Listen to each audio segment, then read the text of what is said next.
There's an amazing story about the beginning of the life of the Buddha, the historical Buddha. His name was Siddhartha Gautama, who lived about 500 years before the birth of Jesus. And he was a prince, lived a princely life in a palace. And his father wanted him to live this perfect life where he had no pain, no suffering, no anguish, and everything would be perfect. It was so ridiculous that when the prince would go on outside the palace, the king would make sure there was no poor people, there were no suffering people, there was no sickness, everything looked beautiful. And so that prince saw nothing of pain, nothing of suffering.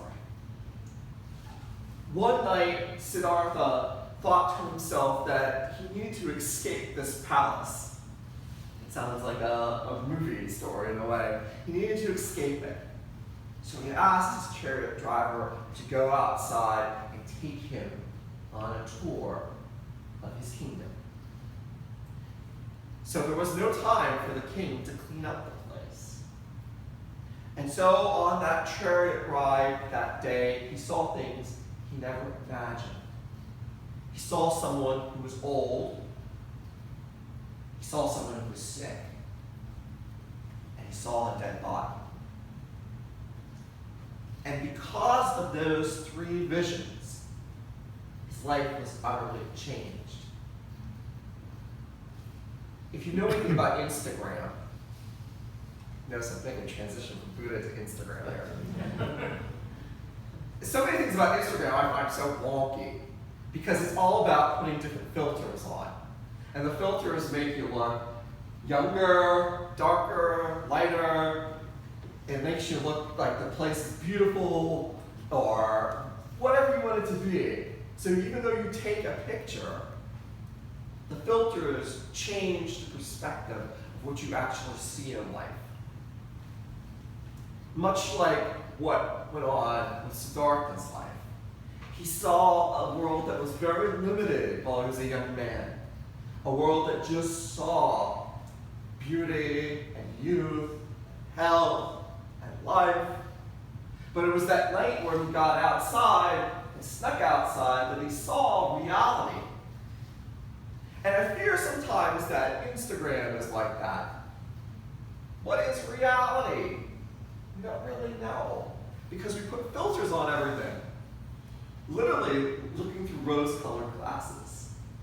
Everything is through a lens, something different, but nothing is real. It's so bad, I actually have a friend who's been running around town, as one does in New Hope, with a t-shirt that says, "No filter." You get that extra pounds, you get that gray hair, you get that wrinkle. It's all about perspective and seeing what is real. Today we get this story, the parable of the Good Samaritan, that we've all heard hundreds and hundreds of times probably since we were kids. The story of Jesus being asked, "Who is your neighbor?" And we hear about this man being beaten up and left by the roadside. And the journey from Jericho to Jerusalem is about 14 miles. It's not very long. But it's a treacherous one. And it's through the hills and back countries of Palestine. And we have this man left at the curb, left at the side of the road, beaten up, forgotten. And first we have this religious man who walks past and purposely doesn't look. Just keeps on going. Same thing with the Levite, who is the religious authority. Doesn't look. Keep on going. Now some people will say in scripture that it's because if you were a religious person and you came in contact with someone who was bleeding, you would become impure yourself. So there are some people who say we should lighten the burden on those individuals because they were trying to keep themselves pure from other people's contamination.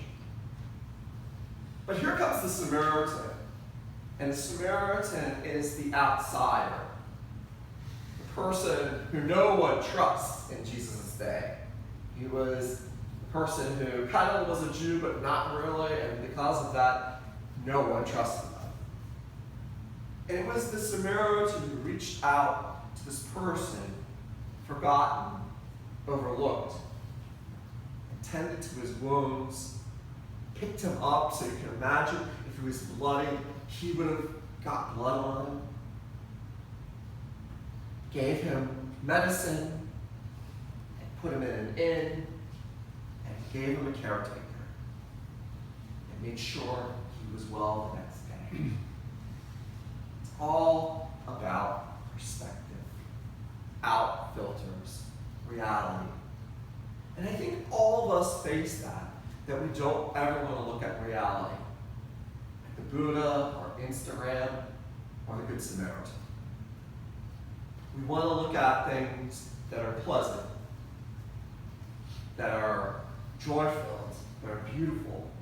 But we all know that life is full of illness, pain, aging, and yes, even death. It's reality. It's who we are as human beings. And that we shouldn't put filters in front of life. That when we see suffering, or sickness, or pain, that's part of what our call is to be human beings. We can't walk past them. We can't forget about that. It's part of the world that we're in. I know so many people will be preaching about the border and what's going on there in regards to inhumanity. But I don't think we need to even go that far. We can just look upon the lives that we sometimes walk past, the suffering, the things that we don't see because we put filters on in our life. So maybe we need to ask ourselves each and every morning, what are those things we're not seeing in life? Is it a loved one? Is it nature? Is it someone that you maybe felt estranged from for whatever reason? What are those things that we put filters on in our life that we should not avoid, but rather embrace? What are those things that we need to look at, even though they might make us uncomfortable? What are those things that we need to look at, even though we sometimes can't comprehend? What are those things we have to look at that we sometimes just don't have answers to? I think that's the deeper question that Jesus is asking here in this day about who is your neighbor. It's about us being real, without filters on ourselves, without any type of blurring or imagination, but looking at reality for what reality is. The Buddha, after he experienced that powerful trip, decided he wanted to figure out how to prevent that from happening. And the Buddha's perspective is maybe a little bit different than the Christian's perspective, but all of it is about how do we end suffering. But the first step that the Buddha had to make was, how do we acknowledge suffering?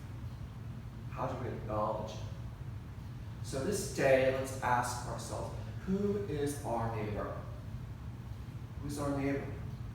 But more importantly, what is the world that we live in, that our neighbors live in? What is the suffering, the pain?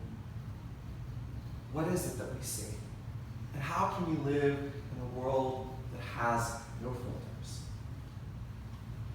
No filters. And see life for what it truly is.